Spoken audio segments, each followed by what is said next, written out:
Hello mga bebs! Mapagpalang araw sa inyong lahat at bumili nga ako nitong shirataki rice na usong-uso ngayon.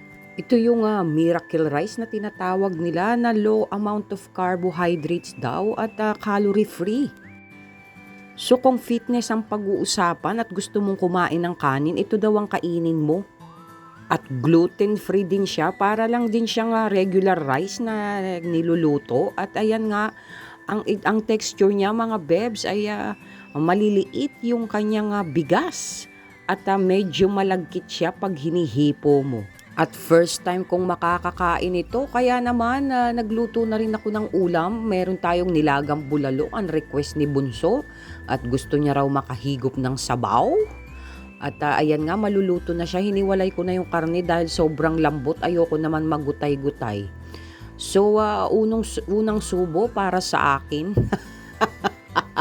Hindi para sa inyo, mga bebs.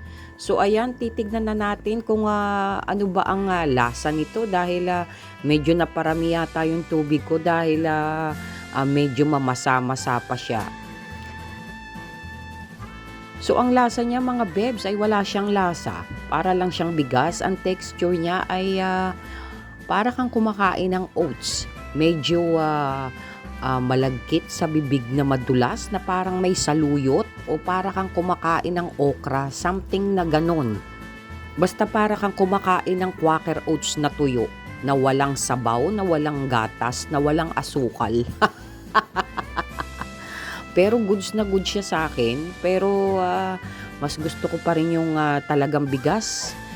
Yung normal na bigas. Tapos aanuhin mo lang, magbabalanse ka lang ng kain. Huwag mo nang sobrahan. Dahil ang presyo mga bebs nung binili kong nasa pouch na yun ay 99 pesos. Nasa 100 grams lang siya. So parang 1 cup lang siya mga bebs. 100 pesos na. Biruin mo yung mahal, di ba? So, kung 10 tag 100 grams, edi 1 kilo is 1,000. Ay, ang mahal pala, ano? Ay, normal na bigas na lang tayo. Tama na yung minsan natin siyang natikman. Yang bigas na shirataki ay hindi naman totally walang carbohydrates. Meron pa rin siya, low in carbohydrates nga lang. At mapapabilis daw ang metabolismo ng iyong katawan. Kaya malalaman ko yan na magtitimbang ako mamaya dahil ang weight ko mga bebs sa ngayon ay 44.4 kilos. At pag nakakain ako ng normal na rice ay nasa 4.80 naman or hanggang 45. Ganon ang nagre-range ang timbang ko pag ako ay nakakakain ng kanin. So yun lang mga bebs, available naman yata yan sa lahat ng supermarket pero nabili ko nga yan dun sa Robinson. So yun lang at mapagpalang hapon sa inyong lahat. Sumayin nyo ang kapayapaan at ang pagpapala ng Diyos. Good vibes! Mwah!